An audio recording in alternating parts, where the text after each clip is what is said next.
I'll never forget the way my son smiled when he betrayed me. Not a nervous smile, not an apologetic one. A smug, self-satisfied grin as he raised his champagne flute across the rehearsal dinner table. "To Mom," Ralph announced to his fiancée's family, who were virtual strangers to me despite the impending marriage. "Thanks for the wedding gift. We couldn't have done it without you." Confused murmurs and polite applause rippled through the oceanfront restaurant.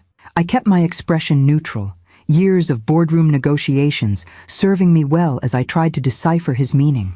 What wedding gift? I'd offered to contribute $10,000 toward their celebration, a generous sum by any standard, though apparently insufficient for Ralph and Alexis's champagne tastes. Alexis giggled, her diamond engagement ring catching the candlelight as she clutched my son's arm. "We should tell her," she stage whispered, loud enough for everyone to hear. "Tell me what?" I asked, maintaining my smile even as unease crawled up my spine. Ralph clinked his knife against his glass again, commanding the attention of all 30 guests at the rehearsal dinner. "As you all know, Alexis and I have been planning the wedding of our dreams. The Rosewood Resort, gourmet menu, top shelf everything, because my beautiful bride deserves nothing less." He paused for appreciative murmurs. "But quality comes with a price tag. In this case, about $100,000. The room hummed with impressed whispers. I nearly choked on my water. $100,000? I'd seen the early estimates around $60,000, which had already seemed extravagant. "So," Ralph continued, "we had to get creative with financing. That's when I remembered Mom's little beach cottage in the Hamptons. You know, the one she visits maybe twice a year." My heart stopped. The beach house, my sanctuary. The place I'd purchased after my divorce, my reward for 20 years in a loveless marriage to Ralph's father. The only extravagance I'd ever allowed myself. "Ralph," I said sharply, my smile evaporating. "What are you saying?" "We sold it," Alexis interjected gleefully. "Last month. The market's hot right now. We got almost twice what you paid for it 15 years ago." The room swam before my eyes. "You sold my house?" Ralph laughed as if I'd made a joke. "Technically, Mom. But come on. We all know you were planning to leave it to me anyway. We just accelerated the timeline a bit." "A bit?" I repeated, my voice hollow. "How did you even...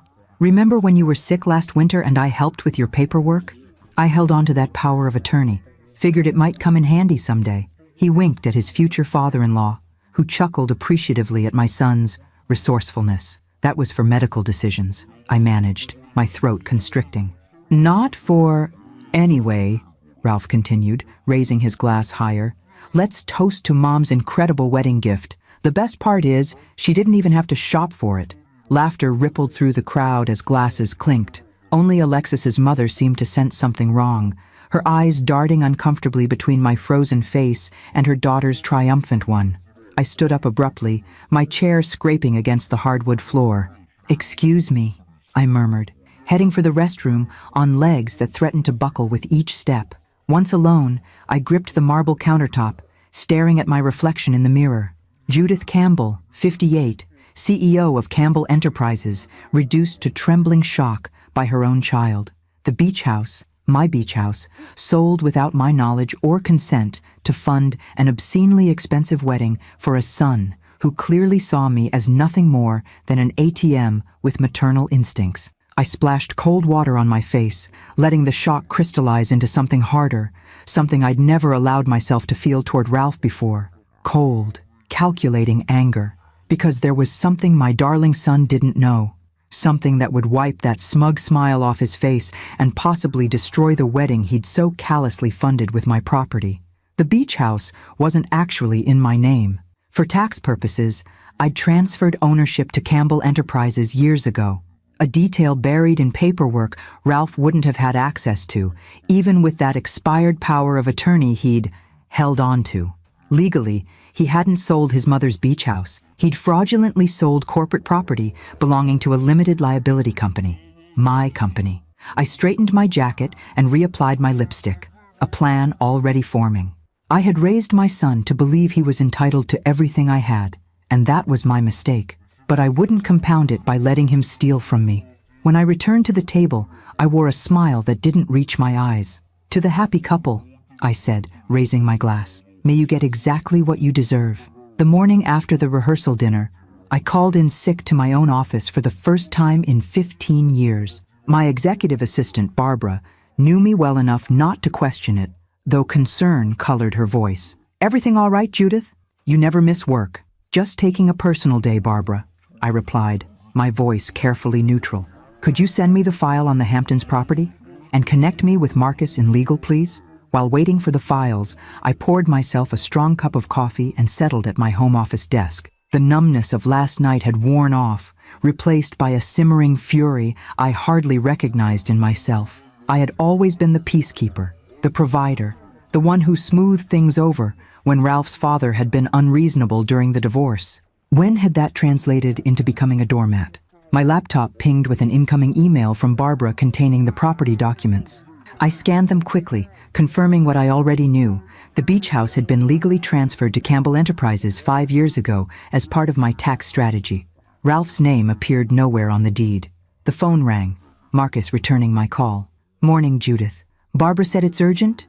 "Marcus, I need your complete discretion on this," I began, then laid out the situation in clinical terms, as if discussing a case of corporate fraud rather than my son's betrayal.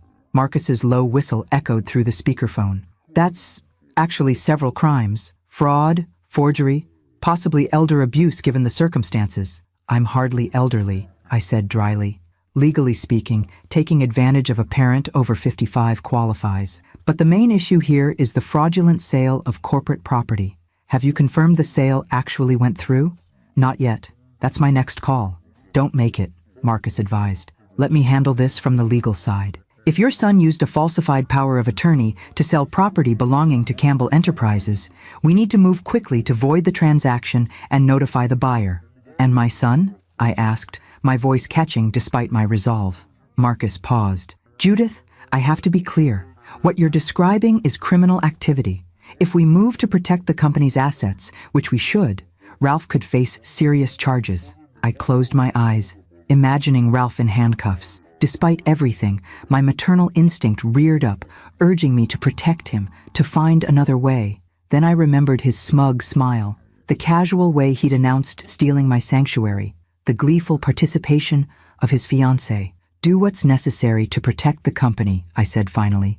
"I'll handle the personal side." After hanging up, I sat motionless, staring at the wedding invitation propped on my desk. Ivory cardstock with gold embossing, announcing the union of Ralph Campbell and Alexis Thornton. 3 days from now, $100,000 of stolen money. My phone buzzed with a text from Ralph. "Found you the perfect mother of the groom dress at Nordstrom. Sending it over with alterations lady this afternoon.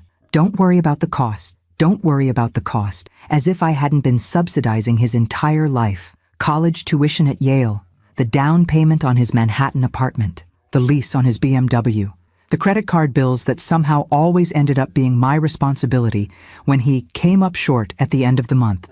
I'd done it all willingly, telling myself it was what mothers did, what mothers who could afford it should do. What a fool I'd been. My phone rang again, an unfamiliar number with a Hamptons area code. "Mrs. Campbell, this is Richard Oakes from Eastern Shore Realty. I'm calling about the closing on your beach property. There seems to be a discrepancy with some of the paperwork, and we need to—" "Mr. Oakes," I interrupted, "I'm aware of the situation. You should know that the sale was fraudulent.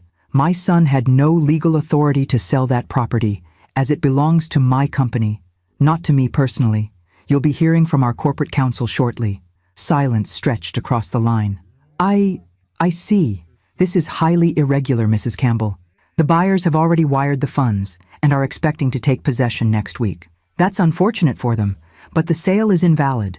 The property was never mine to sell, or my son's. With all due respect, Mrs. Campbell, your son provided a power of attorney and a falsified document for a property that wasn't in my personal portfolio.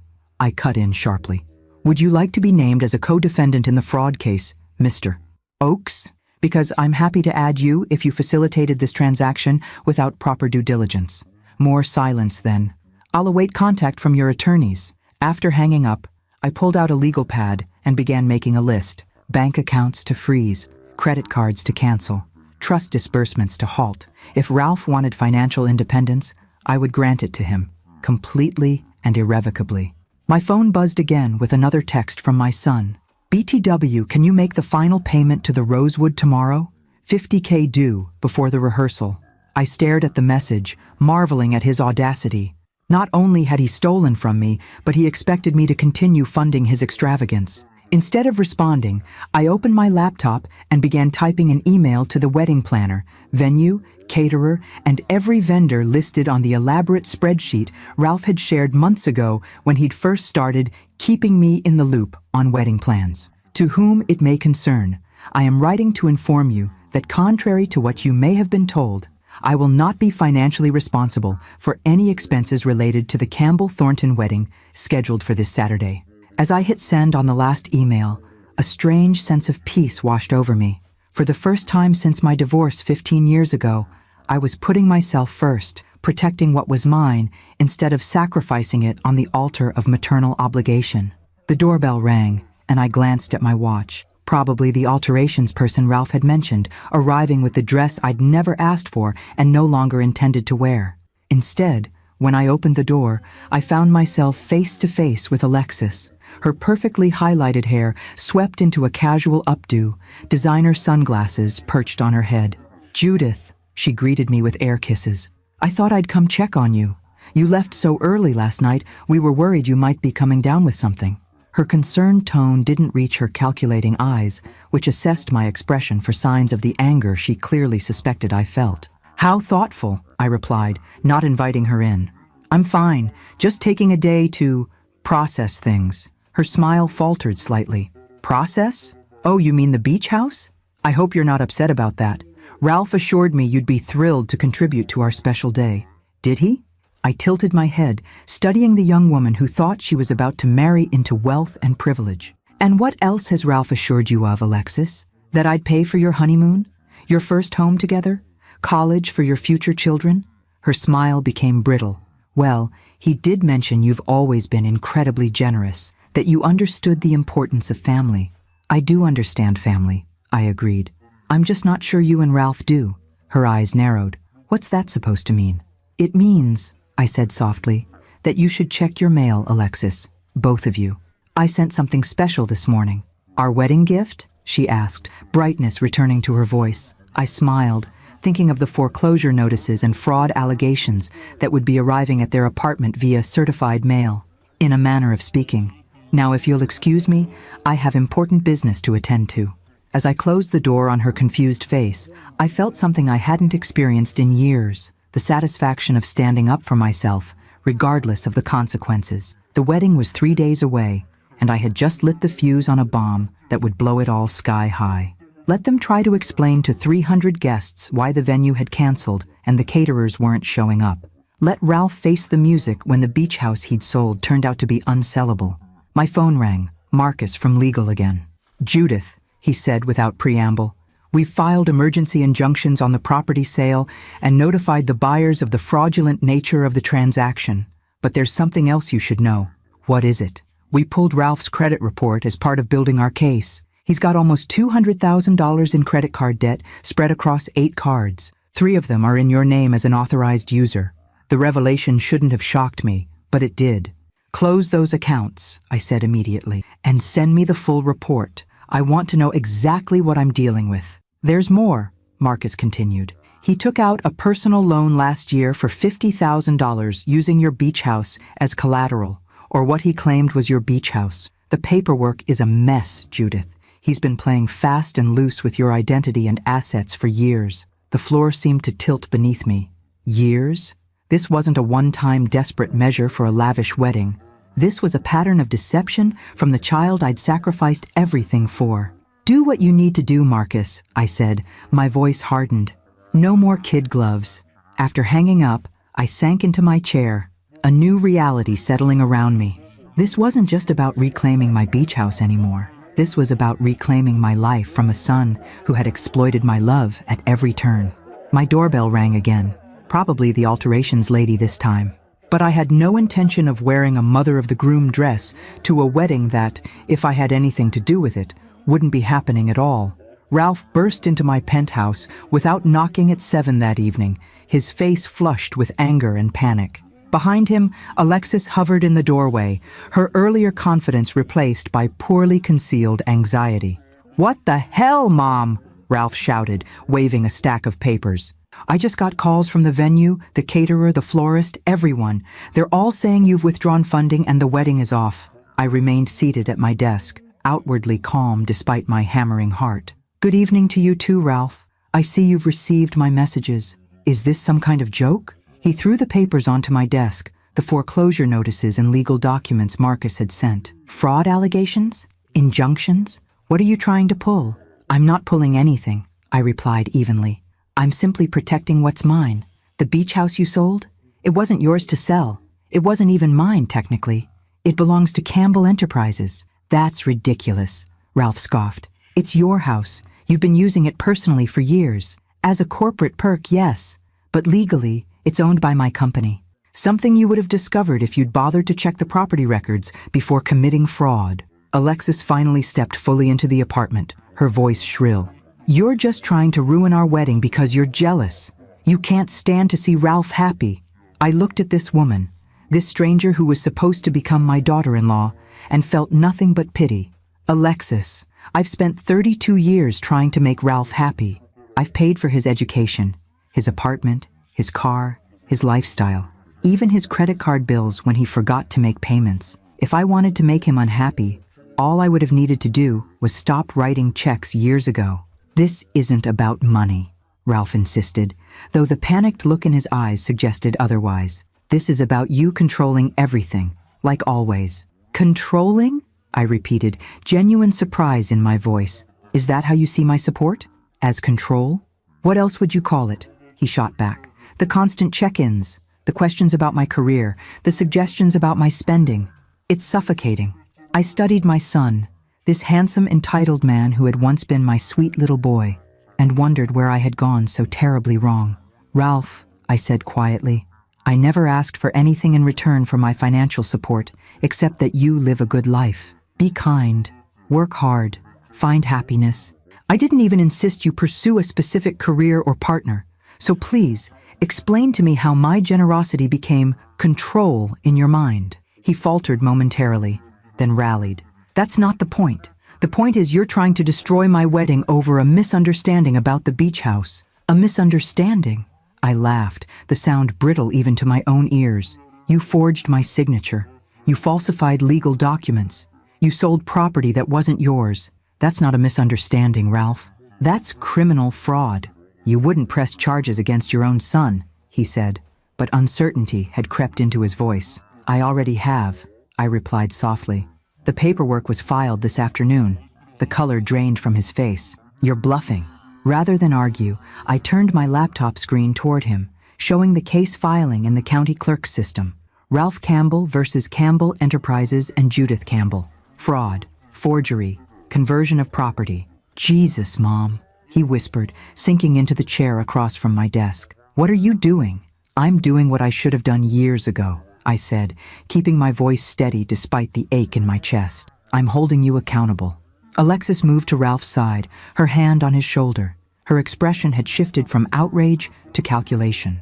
There must be some way to resolve this, she said, her tone suddenly conciliatory. We're family, after all. Family doesn't steal from family, I pointed out. Family doesn't forge signatures or falsify legal documents. It was a mistake, Ralph said, his earlier anger collapsing into desperation.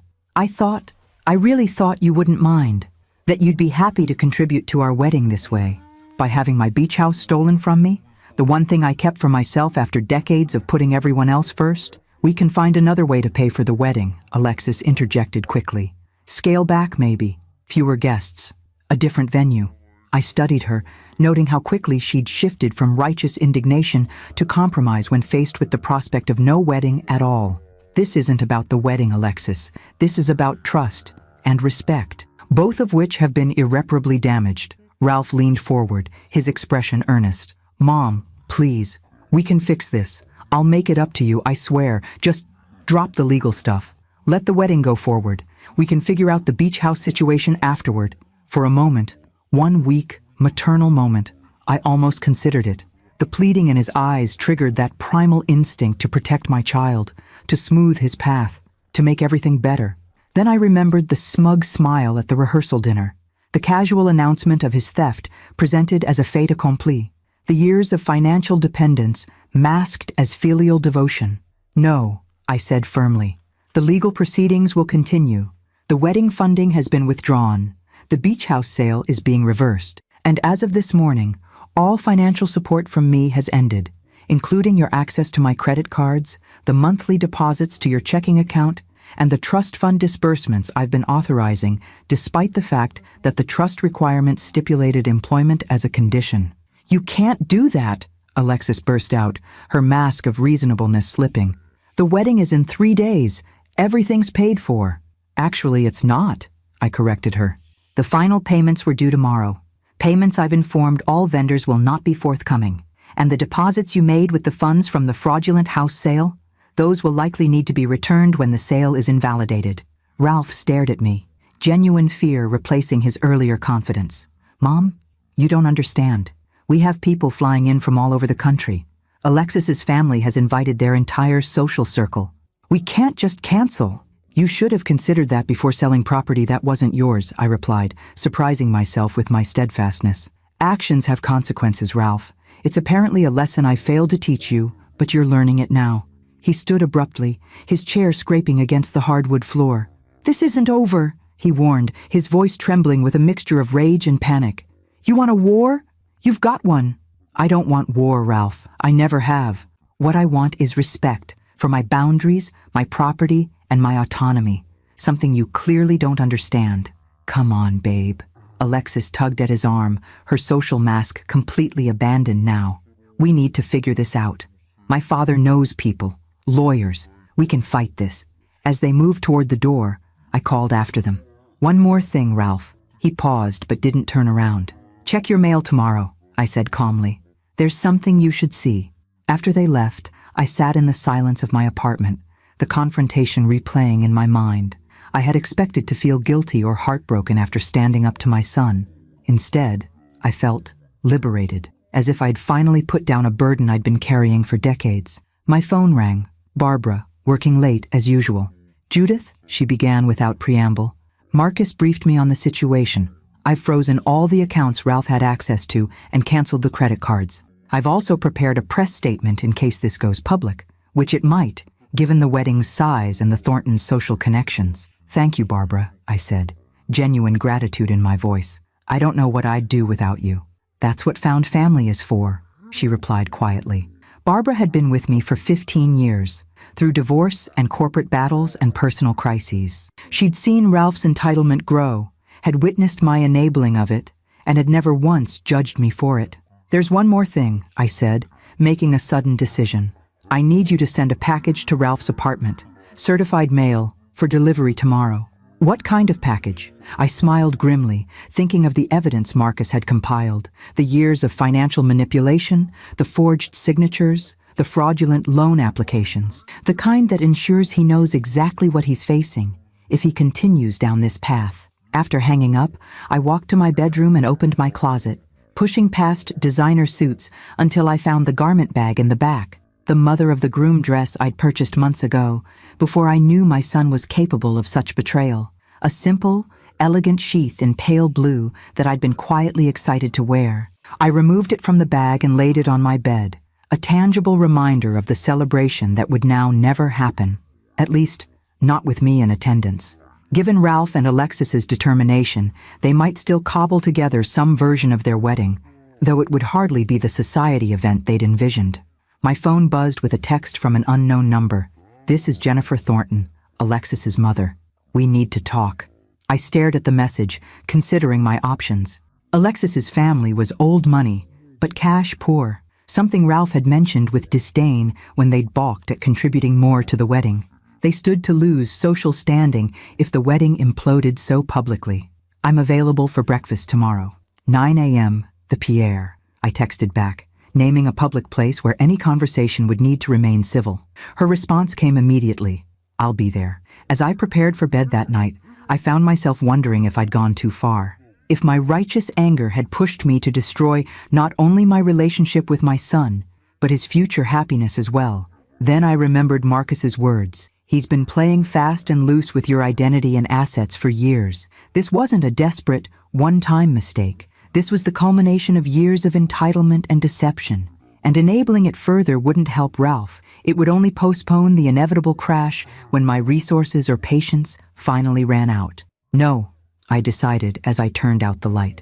I hadn't gone too far. If anything, I hadn't gone far enough years ago when the first signs of Ralph's entitled attitude had emerged. But it wasn't too late to correct course now, painful though it might be for both of us. Tomorrow would bring new challenges: the meeting with Jennifer Thornton, the fallout from the legal proceedings, the inevitable social media storm when 300 wedding guests received cancellation notices. But for the first time in years, I would face those challenges as Judith Campbell, not just as Ralph's mother or his personal ATM.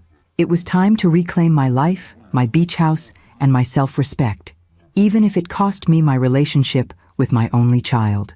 The Pierre's elegant breakfast room hummed with quiet conversation and the gentle clink of silver against fine china.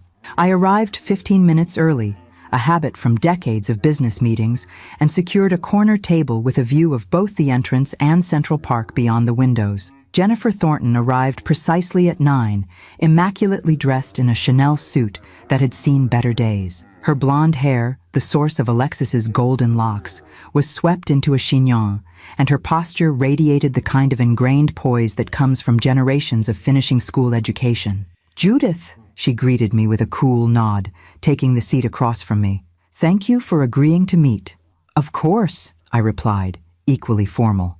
We had met only a handful of times during Ralph and Alexis's 2-year relationship, each encounter marked by polite distance. The Thorntons were Boston aristocracy, descendants of shipping magnates who had lost most of their fortune, but maintained their social standing through careful marriages and the strategic deployment of their remaining assets. Jennifer had never quite hidden her belief that Ralph, despite his Ivy League education and my financial backing, wasn't quite their equal in pedigree. A waiter appeared to take our orders. Tea for Jennifer, coffee for me, with pastries neither of us would touch. "I imagine you know why I wanted to speak with you," she began once we were alone again. "I can guess," I said evenly. "Your daughter came home with quite a story yesterday." Jennifer's perfectly manicured fingers tapped a light rhythm on the tablecloth. "Yes, she did. A rather alarming one, involving fraud allegations, canceled vendors, and a beach house that apparently wasn't Ralph's to sell. That's an accurate summary." "Judith," she leaned forward slightly, her voice lowered. "Is this really necessary? This public airing of dirty laundry? The wedding is 3 days away. Guests are already arriving from Europe." "I didn't choose the timing," I pointed out. "Ralph did, when he decided to sell my property without my knowledge or consent." "Men make mistakes," she said, a dismissive wave of her hand suggesting this was a minor transgression rather than a felony. "Especially young men in love. Surely there's a way to resolve this privately." After the wedding, I studied her carefully, noting the tension around her eyes despite her practiced calm. "Jennifer, let me be direct. Your daughter and my son conspired to defraud me of a significant asset to fund a wedding neither of them could afford. This isn't a misunderstanding or a youthful indiscretion. It's a crime." "A crime," she repeated, as if testing the word. "That's rather dramatic, don't you think?" "Not according to the district attorney's office, which has opened an investigation based on the evidence my company's legal team provided." The color drained from Jennifer's face. "You've involved the authorities? Over a family matter?" "Fraud isn't a family matter," I replied, keeping my voice level despite my growing irritation. "And frankly, I'm surprised you're defending their actions. Would you be so understanding if Alexis's trust fund had been raided without her knowledge?" Something flashed in Jennifer's eyes, a quick, calculating reassessment. "What exactly do you want, Judith? To punish Ralph? To humiliate Alexis? To assert your control?" "I want what was stolen from me returned," I said simply. "I want acknowledgement of the wrong that was done, and I want to establish clear boundaries with my son going forward."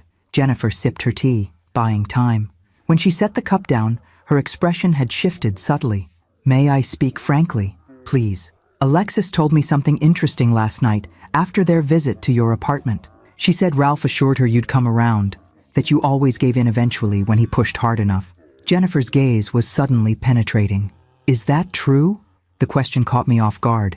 I suppose I have enabled him in certain ways. More than certain ways, I suspect," she continued. Ralph has been living well beyond his means since college, from what I understand. Designer clothes, luxury vacations, that ridiculously expensive apartment in Tribeca. All on a salary that couldn't possibly cover half those expenses. I helped him, I acknowledged, discomfort creeping through me at having my parenting choices dissected by this woman I barely knew. He's my only child. I wanted him to have opportunities. Opportunities, Jennifer repeated. Or entitlement. I bristled. I don't think you're in a position to judge my relationship with my son. Perhaps not, she conceded. But I am in a position to judge the man my daughter intends to marry. And what I'm seeing concerns me greatly. This conversation was not going as I had expected. I had anticipated pleas for clemency, perhaps threats of social ostracism, not this probing assessment of Ralph's character. What are you saying, Jennifer? She placed her napkin on the table and leaned back in her chair.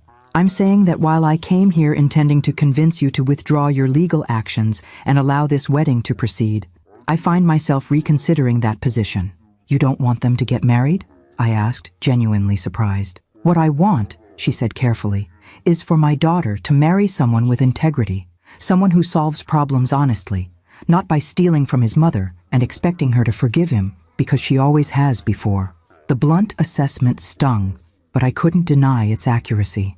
Ralph is capable of better, I said, though the defense sounded hollow even to my own ears. Is he?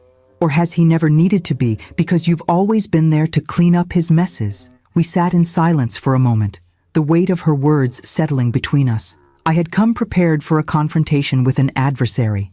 Instead, I found myself facing an unexpected ally, one who saw my son perhaps more clearly than I had allowed myself to.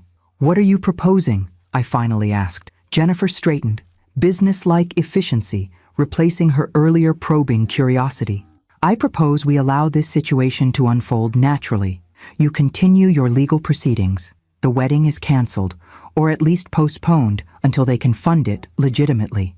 And we both observe how Ralph and Alexis handle this crisis. You want to test them, I realized. I want to see their true characters, she corrected. How they respond to adversity will tell us far more than how they celebrate in prosperity. Alexis won't be happy with you, I pointed out. A small, sad smile crossed Jennifer's face. No, she won't. But motherhood isn't about making our children happy in the moment. It's about guiding them toward becoming the best versions of themselves, even when that guidance is painful. The simple wisdom of her statement resonated deeply. Wasn't that exactly what I had failed to do with Ralph? Prioritizing his immediate happiness over the harder lessons that might have shaped him into a better man? There's something else you should know, I said, making a sudden decision to trust this woman who had shown unexpected depth. Ralph is in significant debt beyond what you might realize. Credit cards, personal loans, even some questionable financial moves involving my identity. The beach house fraud isn't an isolated incident. Jennifer nodded, unsurprised. I suspected as much. Alexis mentioned he's been handling all the wedding finances because he's good with money. A claim that seemed dubious given his lifestyle versus his actual income. If they do eventually marry, I said carefully, she would be taking on that financial baggage. And if the district attorney pursues charges, potentially a husband with a criminal record, Jennifer added, her expression grim. Neither prospect is what I envisioned for my daughter's future. We finished our breakfast in a strange, contemplative alliance, strategizing not as adversaries, but as two mothers concerned about the character development of our adult children. By the time we parted with a firmer handshake than the one we'd exchanged upon meeting, we had agreed on a united front. No interference with the legal consequences of Ralph and Alexis's actions, but continued open communication between us as the situation developed. One last thing, Jennifer said as we exited the restaurant. What was in the package you sent Ralph? Alexis mentioned something about him needing to check his mail. I smiled grimly. Evidence. Bank statements showing unauthorized transfers. Credit reports documenting accounts opened in my name without my knowledge. Loan applications with forged signatures. Everything Marcus's team uncovered during their investigation. Jennifer's perfectly arched eyebrows rose slightly. That should make for interesting morning reading. I thought he should understand exactly what he's facing if he continues down this path. Scorched earth, she murmured, a hint of admiration in her voice. I wouldn't have expected that from you, Judith. Neither would Ralph, I replied. That's precisely the problem.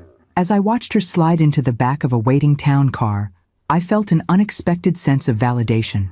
Jennifer Thornton, Boston aristocrat and arbiter of social propriety, had essentially endorsed my hardline stance against my own son.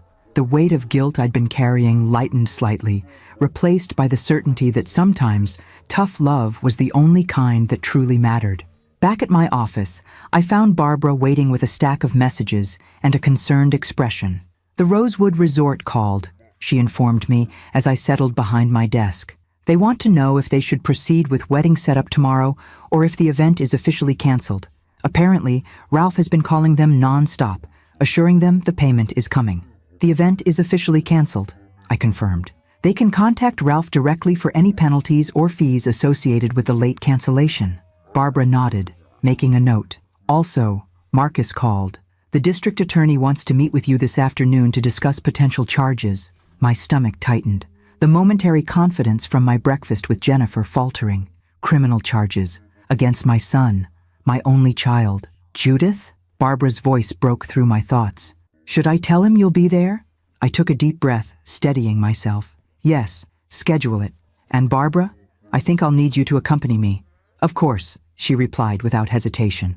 "Always." The simple affirmation, so different from Ralph's conditional loyalty, brought unexpected tears to my eyes. Barbara had been by my side through my divorce, through building Campbell Enterprises into a formidable company, through health scares and business triumphs. She had never asked for more than her salary and my respect, yet had given me unwavering support through every crisis. "Thank you," I said quietly, "for everything." She nodded, understanding passing between us without need for elaboration. "The car will be ready at 2 for the DA's office. And Judith, whatever happens, you're doing the right thing." As she left my office, my phone buzzed with a text from Ralph. "We need to talk. Now. Alone." I stared at the message, imagining him opening the certified package, seeing the mountain of evidence documenting his years of financial manipulation. His panic would be setting in now. The realization that this wasn't just about the beach house, but about a pattern of behavior that could have serious legal consequences. "I have meetings all day," I texted back. "I'm available tomorrow morning at 10. His response came immediately. "This can't wait. I'm coming to your office." Before I could reply, my desk phone rang. The reception desk downstairs. "Ms. Campbell, your son is here. He's quite insistent about seeing you. Security is asking if they should escort him up or turn him away." I closed my eyes briefly, weighing my options. Confronting Ralph in my professional space would maintain boundaries and prevent the emotional manipulation he'd perfected in more intimate settings. But it also risked a scene, something I'd spent decades avoiding at all costs.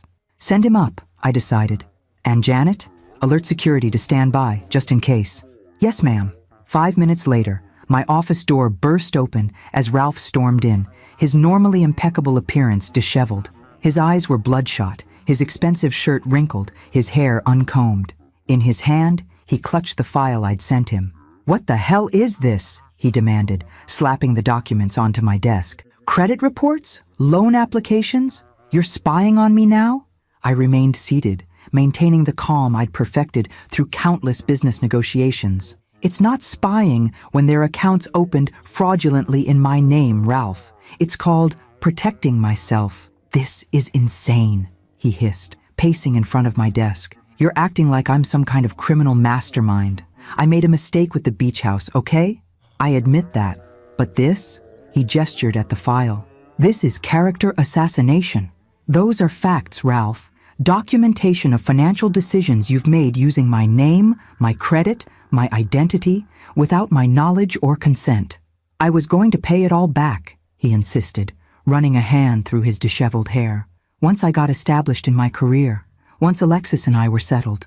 The same way you were going to replace my beach house someday," I asked, skeptically. "With what money, Ralph? You've been establishing your career for 10 years while living a lifestyle that requires 3 times your actual income." He collapsed into the chair across from me, suddenly looking very young and very frightened. "What do you want from me, Mom? To grovel? To beg? Fine, I'm sorry. I made mistakes, terrible ones, but don't do this. Don't send me to jail." The raw fear in his eyes pierced my maternal armor, triggering that primal instinct to protect my child regardless of his actions. For a moment, One weak, wavering moment, I considered calling Marcus, dropping the charges, finding another way.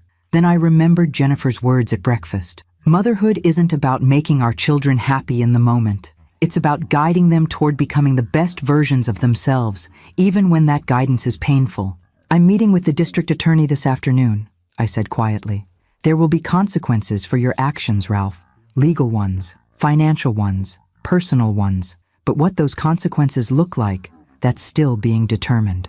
Mom, please, he whispered, tears forming in his eyes. I'll do anything. Just don't let them arrest me. I studied my son, this man I'd raised, this person I'd failed in fundamental ways by shielding him too effectively from the natural consequences of his choices. I can't promise that, I replied honestly, but I can promise you this. Whatever happens, it will be with the goal of helping you become the man I know you can be, the man you should have been all along. Ralph stared at me as if I were a stranger.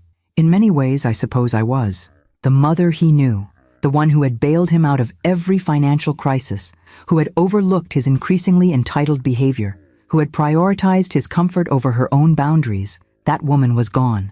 In her place sat someone he clearly didn't recognize, a woman unwilling to sacrifice her self-respect on the altar of maternal obligation. You can't be serious, he finally said, his voice hollow. You'd let them prosecute your own son? Put me in jail? I'm not letting anything happen, Ralph, I replied, maintaining my composure despite the ache in my chest. These are the natural consequences of your actions. Actions you took willingly, repeatedly, over years. Everyone makes mistakes, he insisted, desperation edging into his tone. Mistakes are accidental, I corrected him. Nothing in that file was an accident. Every forged signature, every fraudulent application, every unauthorized transfer, those were deliberate choices. He slumped in the chair, the fight draining out of him. So that's it? You're just done with me? The question pierced deeper than he could know. Was I done with him? Could a mother ever truly be done with her child? I thought of Jennifer's measured approach, her willingness to let consequences unfold naturally as a test of character rather than a punishment. I'm not done with you, Ralph, I said softly. I'm done enabling behavior that hurts both of us. There's a difference. What am I supposed to tell Alexis? He asked, vulnerability replacing his earlier defensiveness. The wedding's in 3 days. Her family has people flying in from all over. We'll be humiliated. You should tell her the truth, I suggested. All of it. Not just the parts that paint you as a victim of your unreasonable mother. The unauthorized accounts. The forged documents. The mountain of debt you've accumulated. His eyes widened in alarm. I can't tell her that. She'd leave you? I finished when he hesitated. If the only thing holding your relationship together is her belief in your financial stability, then perhaps that's information she deserves to have before making a lifelong commitment. That's not fair, he protested weakly. Neither was selling my beach house without my permission, I countered. Neither was using my identity to secure loans. Neither was lying to your fiancé about your financial situation. We sat in tense silence for a moment, the weight of years of deception and enabling hanging between us. Through my office window, Manhattan stretched out in a panorama of ambition and consequence, a city that rewarded ingenuity but punished carelessness. I had navigated its ruthless landscape successfully for decades. Perhaps it was time Ralph learned to do the same, without using my resources as a safety net. The district attorney may be willing to consider a plea arrangement, I said finally, breaking the silence. One that includes restitution, community service, and financial oversight rather than jail time. Hope flickered in his eyes. You'd help me with that? I'll help you face the consequences of your actions with dignity, I clarified. I won't help you escape them. And the wedding? He asked tentatively. That's between you and Alexis.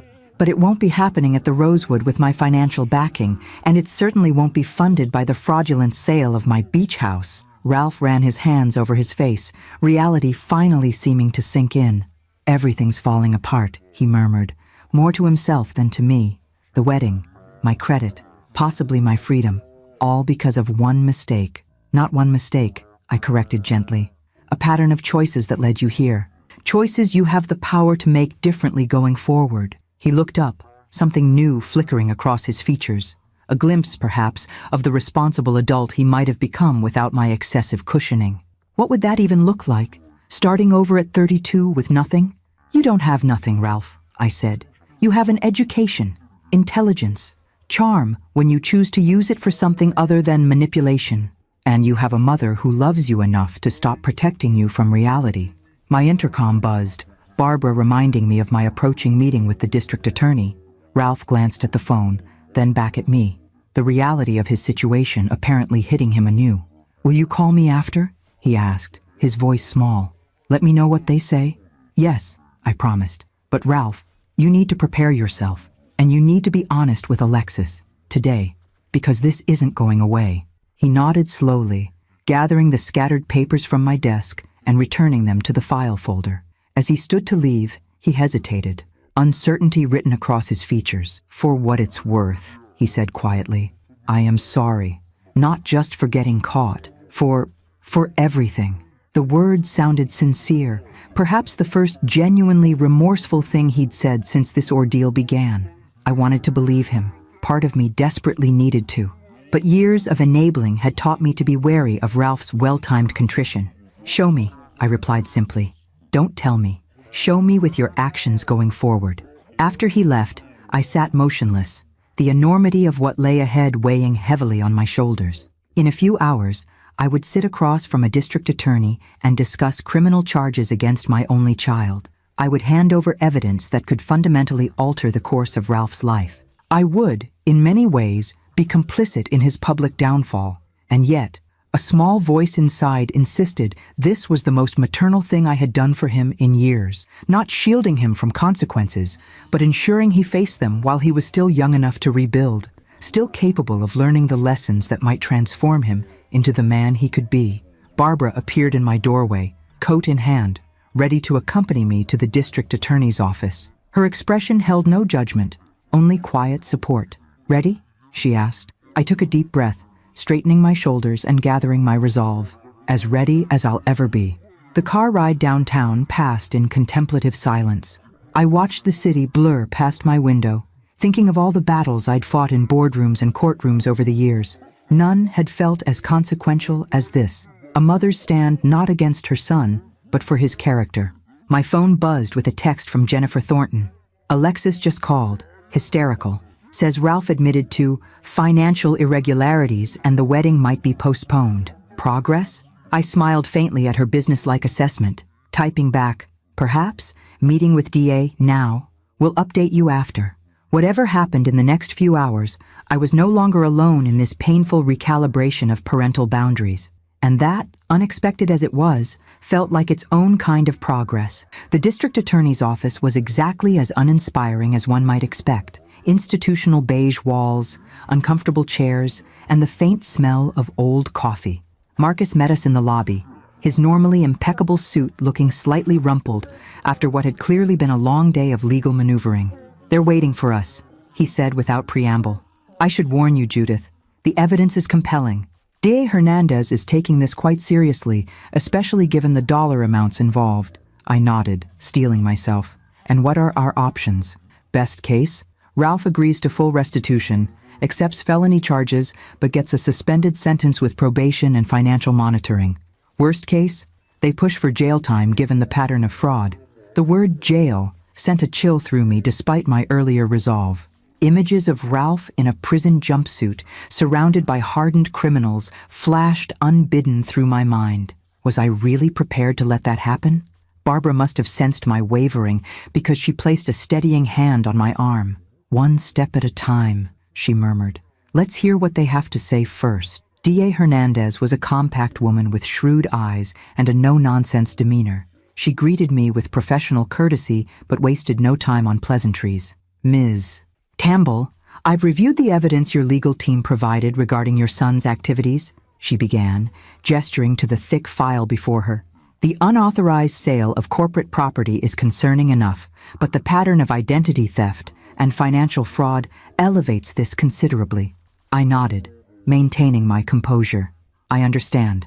What I'm trying to determine, she continued, studying me carefully, is whether you're fully committed to pursuing charges. These cases within families can be complicated. Emotions often interfere with the legal process.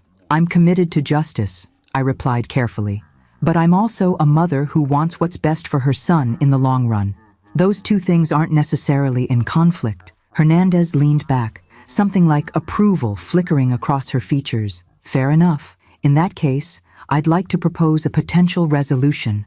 For the next hour, we discussed parameters for a plea agreement, one that would hold Ralph accountable while offering him a path to redemption. Full restitution for all fraudulent transactions. Felony charges on his record, but with a suspended sentence contingent on strict compliance with financial monitoring. 2 years of probation. Community service focused on financial literacy education for at-risk youth. He'll need to surrender his passport, Hernandez added, and agree to regular check-ins with a probation officer. Any violation, no matter how small, would trigger the suspended sentence. And the beach house? I asked. The fraudulent sale? Already being handled by our real estate fraud division. The buyers will be informed that they purchased property through fraudulent means, and the transaction will be reversed. They may have civil recourse against your son, but that's separate from our criminal proceedings. By the time we left the DA's office, a framework had been established, one that would require Ralph's cooperation and genuine contrition, but that would also spare him the worst consequences of his actions. Whether he would accept it remained to be seen. Outside on the courthouse steps, Barbara squeezed my hand. "You did well in there," she said quietly. "Firm, but fair." Did I? I wondered aloud. Or am I still protecting him, just in a different way? "There's a difference between protection and destruction, Judith," she pointed out. "You're offering him accountability with dignity. That's not enabling. It's wisdom." I nodded, grateful for her perspective as we made our way to the waiting car. My phone had been off during the meeting, and when I powered it on, a flood of notifications appeared. Missed calls from Ralph, texts from Jennifer, and a voicemail from an unknown number that turned out to be Alexis. Her message was tearful, but coherent. "Ms. Campbell, it's Alexis. Ralph told me everything. About the fraud, the debt, all of it. I don't know what to say except, I had no idea. I swear I didn't know about the beach house until after it happened. Please call me back. Please." I played the message twice, trying to decipher whether her distress was genuine or performative. The Alexis I'd encountered previously seemed primarily concerned with appearances and social standing. This vulnerable, seemingly honest voice was unfamiliar. "Are you going to call her back?" Barbara asked as our driver navigated afternoon traffic. "Not yet," I decided.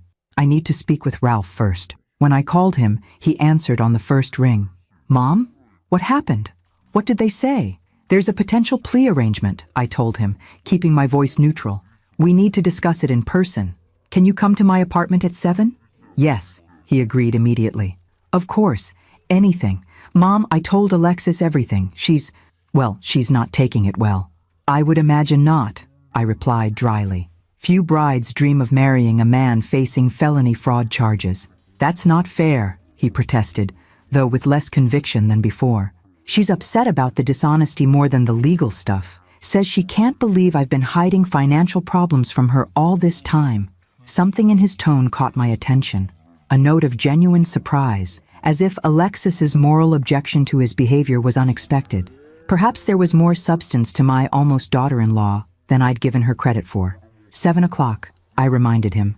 "We have a lot to discuss." By the time Ralph arrived at my apartment that evening, I had reviewed the plea agreement details with Marcus twice, prepared a summary of financial restitution requirements, and fortified myself with a glass of wine and Barbara's unwavering support. She had offered to stay for the conversation, but this was one confrontation I needed to handle alone. Ralph appeared at my door looking like a ghost of himself, pale, drawn, with dark circles under his eyes suggesting he hadn't slept since our earlier confrontation. The arrogant young man who had announced selling my beach house with such smug confidence had vanished, replaced by someone who finally seemed to grasp the gravity of his situation. "The district attorney is offering a plea deal," I began, once we were seated in my living room. "Felony charges, but with a suspended sentence contingent on strict compliance with probation requirements. No jail time, provided you meet all conditions." Relief flooded his features. "Thank God."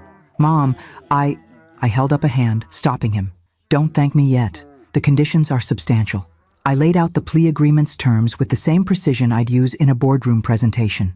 Each requirement articulated clearly, each consequence explicitly defined.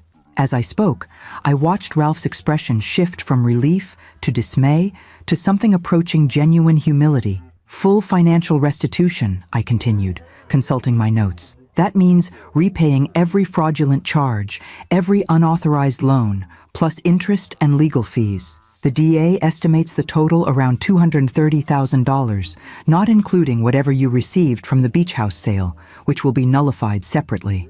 $230,000? Ralph repeated weakly. I don't have that kind of money. Which is why the agreement includes a structured payment plan over 5 years, I explained. You'll also surrender your passport, submit to weekly financial monitoring, and complete 500 hours of community service teaching financial literacy at a youth center. He slumped in his chair, the magnitude of consequences finally seeming to sink in. And if I don't agree, then the DA proceeds with the full range of charges. Multiple counts of fraud, identity theft, falsification of documents, all with potential prison sentences. I don't have a choice, do I? He said quietly. You always have choices, Ralph. That's something I failed to help you understand earlier in life. I set my notes aside, meeting his gaze directly. The question is whether you'll finally make responsible ones. He was silent for a long moment, staring at his hands. When he looked up, I saw something in his eyes I'd rarely witnessed before. Genuine accountability. I'll do it, he said finally. All of it. And Mom, I really am sorry. Not because I got caught, but because I betrayed your trust. I don't expect you to believe me now, but I'm going to prove it to you, somehow.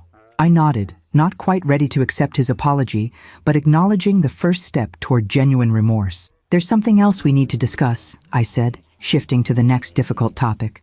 The wedding. Ralph winced. It's off. Alexis called it off this afternoon after I told her everything. This surprised me, despite my conversation with Jennifer Thornton. Everything? The fraudulent accounts, the debt, the beach house. He ran a hand through his disheveled hair. She was furious about the lying more than anything else. Said she couldn't marry someone she couldn't trust. And how do you feel about that? I asked carefully. Devastated, he admitted, but also relieved in a weird way. Like maybe I don't have to pretend anymore.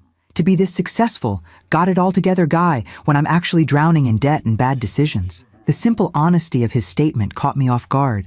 Was this the same son who, less than 48 hours ago, had laughed about stealing my beach house? Alexis left me a voicemail, I told him. She sounded genuinely distressed. She is, Ralph confirmed. And confused. She thought we had this perfect life lined up. The fancy wedding, the Manhattan apartment, vacations in the Hamptons. Finding out it was all smoke and mirrors, it was a lot for her to process. And her parents? A grimace crossed his features. Her father wants to kill me. Her mother, strangely enough, seems almost, I don't know, validated, like she suspected something wasn't right all along. I thought of Jennifer's perceptive assessment over breakfast and suppressed a small smile. Mothers often do. We sat in silence for a moment, the weight of all that had transpired and all that was still to come, settling around us. Outside my apartment windows, Manhattan twinkled in the early evening darkness, indifferent to our family drama. What happens now? Ralph finally asked, his voice small. Now you sign the plea agreement. Meet with the probation officer. Begin making restitution. I paused, considering my next words carefully. And find a job that actually pays your bills rather than depending on me to cover the difference. He flinched at the blunt assessment, but nodded. My apartment lease is up next month. I won't be able to afford to renew it. No, I agreed. You won't. I could move in here temporarily? He suggested tentatively. Just until I find something affordable? The old me, the enabler who couldn't bear to see her son struggle, would have agreed immediately, eager to smooth his path despite his transgressions. But that woman was gone, replaced by someone who finally understood the disservice such help would be. No, Ralph, I said gently but firmly. That's not a healthy option for either of us. You need to stand on your own feet now, completely. Find a place you can afford on your actual salary, even if it's a studio in Queens instead of a luxury apartment in Tribeca. Disappointment flickered across his face, but he nodded in resignation. I figured you'd say that. Can't blame me for trying, though. Old habits, I acknowledged with a small smile. For both of us. As Ralph prepared to leave, gathering the plea agreement papers to review with the attorney Marcus had recommended, he paused at the door. The beach house, he said hesitantly. I know the sale will be invalidated, but Will you ever let me visit there again? Someday, I mean. When I've earned back some trust. The question pierced me unexpectedly. The beach house had been my sanctuary, my one purely selfish indulgence in a life otherwise dedicated to work and parenthood. The thought of Ralph there now, after what he'd done, made me instinctively recoil. And yet, someday, I allowed. Not soon. But someday, if you demonstrate genuine change, perhaps. It wasn't much, certainly not the automatic forgiveness he might have expected from me in the past. But it was a small opening, a tiny window of possibility contingent on actions rather than promises. After he left, I poured another glass of wine and carried it to my balcony, gazing out at the city lights. My phone buzzed with a text from Jennifer Thornton. Alexis has officially canceled the wedding. Vendors notified, guests being contacted. How did your meeting with Ralph go? I typed back. Progress. Slow, painful progress. Her response came swiftly. The best kind. Dinner next week? I find myself unexpectedly free of mother of the bride duties. I smiled, appreciating her gallows humor in the midst of what must be a social nightmare for her family. I'd like that. As I sipped my wine under the stars, I reflected on the whirlwind of the past 3 days. My beach house stolen and reclaimed. A wedding canceled. Legal proceedings initiated against my own son. Boundaries established that should have been in place decades ago. And yet, amid the wreckage of old patterns and false securities, something new was emerging. A healthier relationship with Ralph, perhaps, built on reality rather than enabling. An unexpected friendship with Jennifer Thornton. And most importantly, a reclaiming of my own worth beyond maternal sacrifice. The path ahead wouldn't be easy. For Ralph, facing the legal and financial consequences of his actions, or for me, learning to love him without enabling his worst instincts. But for the first time in years, it felt like an authentic path rather than a well-worn groove of dysfunction. My phone buzzed again. Barbara checking in. How are you holding up? Better than expected, I replied truthfully. One day at a time. That's all any of us can do, she texted back. Proud of you, boss. 3 simple words that meant more than she could know. I had spent my entire adult life being Ralph's mother, measuring my worth by his happiness and success, learning to value myself independently, to be proud of my own choices rather than living through his, was perhaps the most profound change of all. Tomorrow would bring new challenges. The legal process would move forward. Ralph would begin the long journey of making amends and rebuilding his life on a foundation of truth rather than deception. I would reclaim my beach house, and with it, the peace I'd found there before his betrayal had temporarily tainted it. But tonight, under the vast indifferent sky, I allowed myself to simply be Judith Campbell, not just a mother, not just a CEO, but a woman reclaiming her life one boundary at a time.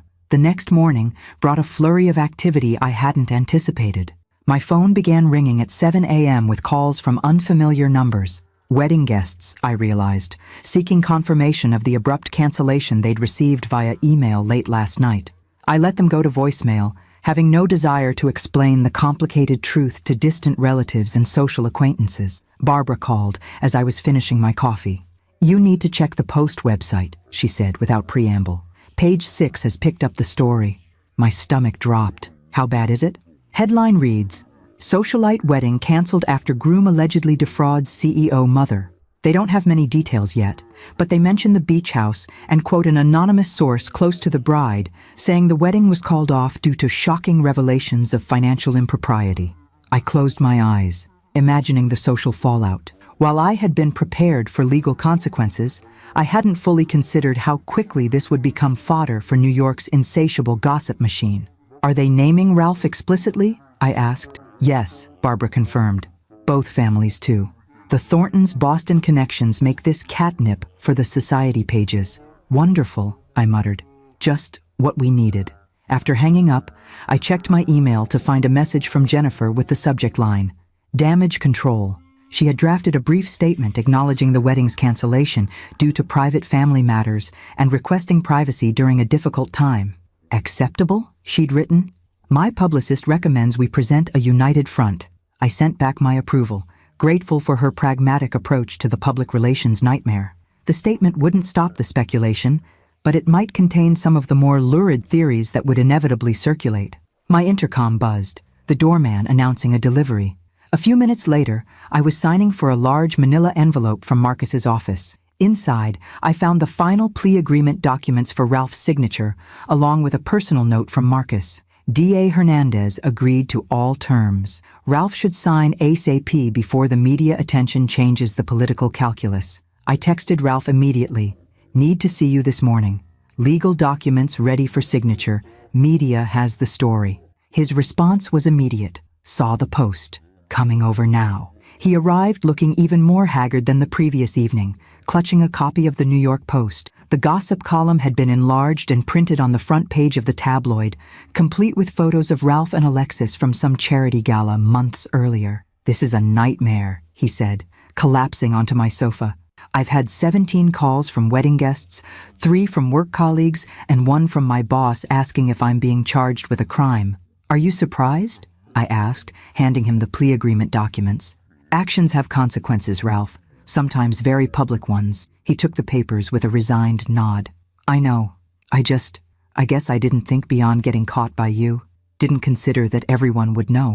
Welcome to adulthood," I said, not unkindly, "where our choices affect more than just ourselves." As he reviewed the documents, initialing each page with a heaviness that spoke volumes, I made a pot of fresh coffee. When I returned with 2 mugs, I found him staring at the final signature page. "Once I sign this, I'm officially a felon," he said quietly. "My life changes forever."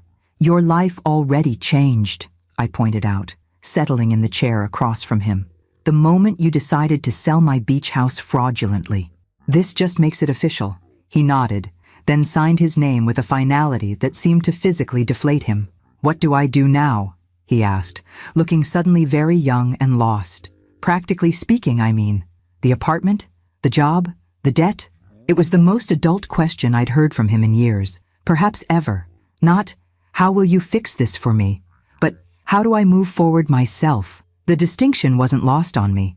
"First, you meet with the probation officer and financial monitor assigned to your case," I replied. "They'll help establish a repayment plan based on your actual income. Second, you find an apartment you can genuinely afford, even if it's a significant downgrade. Third, you have an honest conversation with your employer about your situation." "They'll fire me," he said glumly. "Maybe," I acknowledged. "Financial fraud isn't exactly a selling point for an investment firm, but hiding it would only compound the problem." He gathered the signed documents carefully, returning them to the envelope. "Alexis texted me this morning. Said she's going to the Thorntons' place in Martha's Vineyard for a while to escape the media attention." "A wise move," I agreed. "Jennifer mentioned something similar yesterday." Ralph looked up sharply. "You've been talking to Jennifer Thornton?" "We had breakfast yesterday," I said, seeing no reason to hide it. "She's been surprisingly understanding about the situation." "Understanding," he repeated incredulously. "Her daughter just canceled her wedding because her fiancé turned out to be a criminal. What's to understand? Perhaps the fact that both of us raised children who valued appearances over substance," I suggested, "who prioritized social standing over honesty." "That's not fair to Alexis," Ralph protested. "She didn't know about any of this. She's a victim here too." I raised an eyebrow, surprised by his defense of the woman who had abandoned him at the first sign of trouble. "Is that how you see her? As a victim rather than a co-conspirator?" "She didn't know about the fraud," he insisted. "The beach house sale, yes. She knew I was handling that, but she thought it was legitimate. I'm the one who lied to her about having your permission. This was new information, and it forced me to reconsider my assessment of Alexis. Perhaps Jennifer's faith in her daughter's character wasn't entirely misplaced." "In any case," I said, steering the conversation back to practicalities, "you both need to weather this media storm as best you can. The plea agreement includes a gag order on the specific details, which should help contain some of the damage." Ralph nodded, rising to leave with the signed documents. At the door, he paused. "Mom? Thank you. Not for bailing me out. You're not doing that this time, and I understand why. But I don't know, for still being here, I guess, for not completely washing your hands of me." The simple gratitude caught me off guard. For the first time in our confrontation, he was acknowledging my support without expecting it to absolve him of consequences. "You're my son, Ralph," I said softly. "That hasn't changed. What's changed is how I express my love for you. not by protecting you from consequences, but by helping you face them with dignity. After he left, I returned to my balcony with a fresh cup of coffee, watching the city awaken below. My phone buzzed with a text from an unknown number. When I opened it, I found a message from Alexis. "Ms. Campbell, I owe you an apology. I should have questioned where the money for our wedding was coming from. I should have been suspicious when Ralph suddenly had access to funds we hadn't budgeted. I didn't steal your beach house, but I benefited from its theft, and for that, I am truly sorry. I hope someday you might forgive me." The message surprised me with its maturity and directness. Perhaps Alexis, like Ralph, was capable of more substance than I'd given her credit for. I typed back, "Thank you for your apology, Alexis. We all have lessons to learn from this situation. I wish you well as you navigate your path forward." Setting my phone aside, I gazed at the Manhattan skyline, contemplating how quickly life could change. A week ago, I had been preparing, albeit reluctantly, for my son's extravagant wedding. Now, I was navigating a media firestorm, legal proceedings, and the painful reconstruction of my relationship with Ralph. Yet amid the chaos, I felt an unexpected sense of clarity. The beach house would be mine again. Ralph would face consequences that might finally forge him into the man he could become. And I was reclaiming my identity beyond motherhood, one difficult decision at a time. My phone rang. Marcus with an update on the legal proceedings. Life moving forward, one step at a time.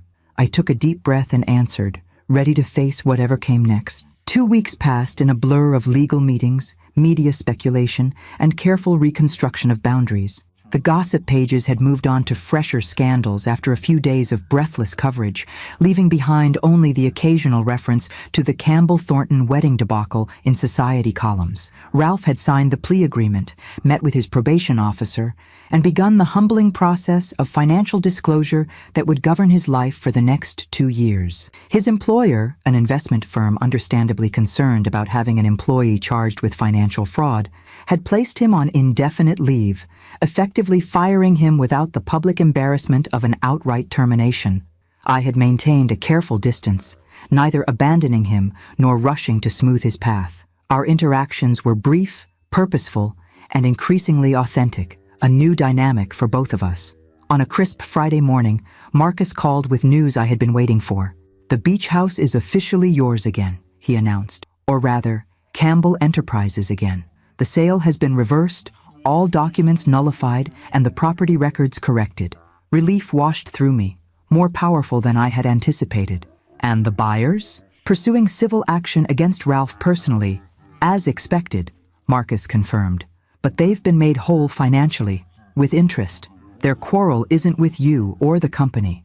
"Thank you, Marcus," I said, genuine gratitude in my voice, "for everything." "Just doing my job," he replied modestly. "Though I must say, watching you stand your ground these past weeks has been inspiring. Not many parents would have had your resolve." After hanging up, I sat at my desk, contemplating what came next. The beach house was mine again, but the violation of its sanctuary remained a raw wound. Would I still find peace there, knowing what had happened? Or would Ralph's betrayal have permanently tainted the one place that had been purely mine? There was only one way to find out. I called Barbara into my office. "I'm going to the Hamptons for the weekend," I told her. "Hold my calls unless it's an emergency." She nodded, understanding without need for explanation. "The beach house is yours again?" "As of this morning." "Good," she said simply. "Reclaim it, Judith. Don't let what happened change what that place means to you." The drive out to the Hamptons was familiar, yet strange, colored by the knowledge of what had transpired. As I turned onto the quiet road leading to my property, I half expected to see strangers in the driveway, remnants of the fraudulent sale not yet fully excised. Instead, the house stood as it always had, a modest but elegant cedar-shingled cottage perched on a dune overlooking the Atlantic, my sanctuary, my one indulgence. Mine again, in every sense. I parked and sat for a moment, gathering my courage. Then I took the keys from my purse, the originals I had kept even after Ralph's theft, and approached the front door. Inside, the house was exactly as I'd left it during my last visit, months earlier. The furniture remained draped in protective covers, the kitchen pristine and untouched, the bookshelves still lined with my collection of novels and biographies. The buyers, it seemed, had never taken possession beyond the paper transaction.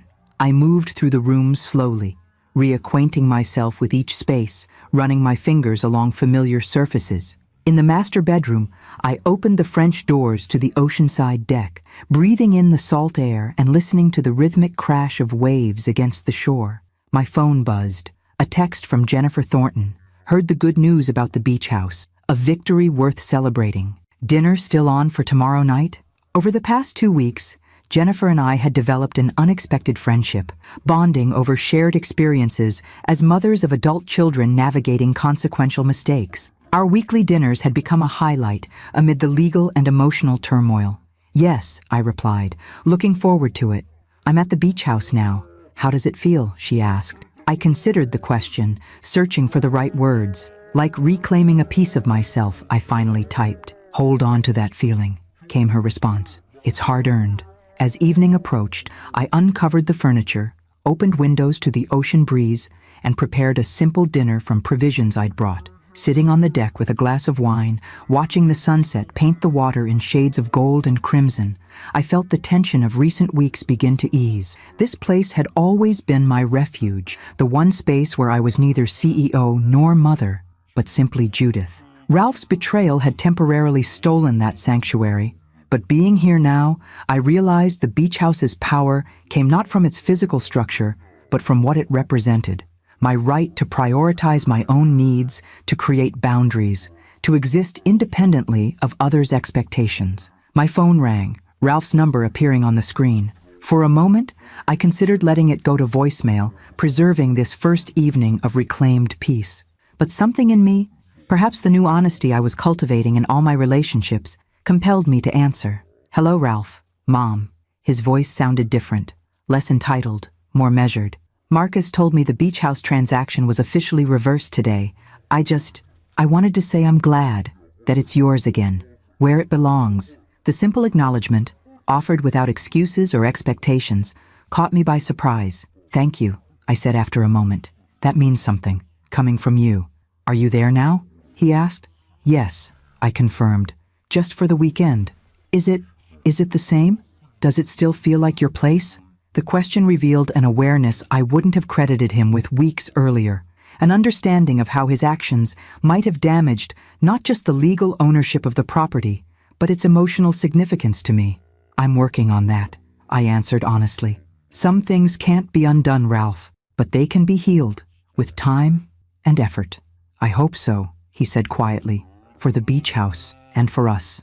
After we hung up, I remained on the deck, watching stars emerge in the darkening sky. Ralph's journey toward genuine accountability had only just begun, and there would inevitably be setbacks along the way. The entitlement and manipulation that had characterized our relationship for decades wouldn't disappear overnight. But for the first time, I allowed myself to hope that something better might eventually emerge from the wreckage of our old patterns, something built on mutual respect rather than dependence and enabling. As darkness settled fully over the beach, I made a decision. Tomorrow, after breakfast, I would walk to the small local real estate office and inquire about properties in the area.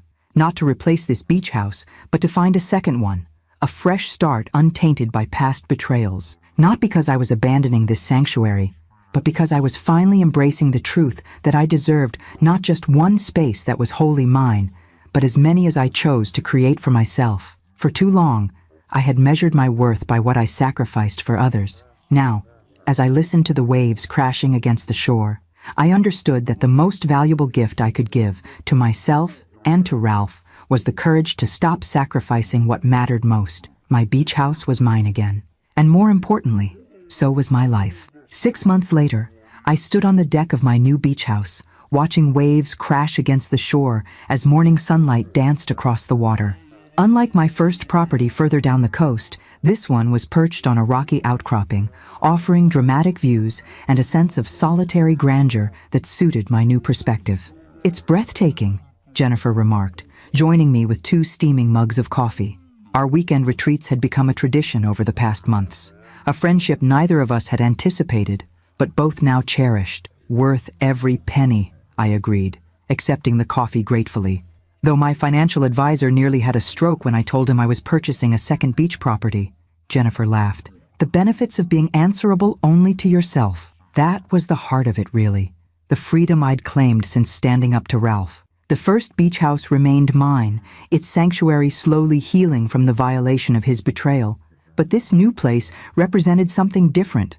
Not recovery, but growth. A choice made not in reaction to loss, but in celebration of possibility. My phone buzzed with a text from Barbara. Quarterly reports finalized. Everything looking strong. Enjoy your weekend off. In the months since Ralph's plea agreement, Campbell Enterprises had thrived under my refocused leadership. Freed from the constant drain of enabling my son's lifestyle, I had channeled that energy into strategic initiatives that expanded our market share and increased profitability. The board had noticed, approving performance bonuses for the entire executive team. Any word from Alexis? I asked Jennifer, who was scrolling through her own messages. She's settling into the London office nicely, Jennifer replied. The transfer was exactly what she needed, a fresh start away from the gossip and speculation. After the wedding cancellation, Alexis had retreated briefly to Martha's Vineyard before requesting a transfer to her company's London branch. The move had proved transformative, giving her space to rebuild her identity beyond Ralph Campbell's jilted fiancé and the society pages that had feasted on the scandal. And Ralph? Jennifer asked carefully. How is he managing? I sipped my coffee, considering the question. Making progress. Slow, uneven progress, but progress nonetheless. The past 6 months had been a crucible for my son. After losing his investment firm job, he had struggled to find comparable employment with a fraud charge on his record. Eventually, he had secured a position at a small financial literacy nonprofit, ironically similar to the community service his plea agreement required, but now as a legitimate job. His Tribeca apartment was long gone, replaced by a modest one-bedroom in Astoria. His BMW had been sold to make restitution payments. His credit cards were limited to a single secured card with a $500 limit, carefully monitored by his probation officer. It was a humbling existence compared to his former lifestyle, but one he was gradually adapting to with more grace than I would have expected. He's asked to visit the original beach house, I told Jennifer, voicing the dilemma that had been weighing on me recently. Not to stay overnight, just for dinner. Says he wants to apologize properly in the place where it all began. Jennifer raised an eyebrow. And you're considering it? I am, I admitted. 6 months ago, I couldn't have imagined allowing him back there. But now you're secure enough in your boundaries that his presence won't threaten them, she finished for me. Something like that, I agreed. The question is whether it's too soon for him, not for me. Is he genuinely remorseful, or is this another manipulation? More subtle than before, but manipulation nonetheless. Jennifer considered this, her gaze on the horizon. Does your gut tell you he's changed? Parts of him have, I said carefully. He's living within his means for the first time in his adult life, taking responsibility for his mistakes, actually listening when others speak, instead of just waiting for his turn to talk. But 32 years of entitlement doesn't disappear in 6 months, I acknowledged. I still see flashes of the old Ralph, the expectation that rules should bend for him, the subtle attempts to bypass consequences. So test him, Jennifer suggested simply. Set clear conditions for this visit. See if he respects them. It was the practical advice I'd come to value from our friendship, neither sentimental nor cynical, but grounded in reality and careful observation. I think I will, I decided. Later that evening, after Jennifer had departed for her drive back to the city, I called Ralph. About your request to visit the beach house, I began without preamble. You've thought about it? He asked, hope evident in his voice. I have, and I'm willing, with conditions. Name them, he said immediately. First, it's a day visit only.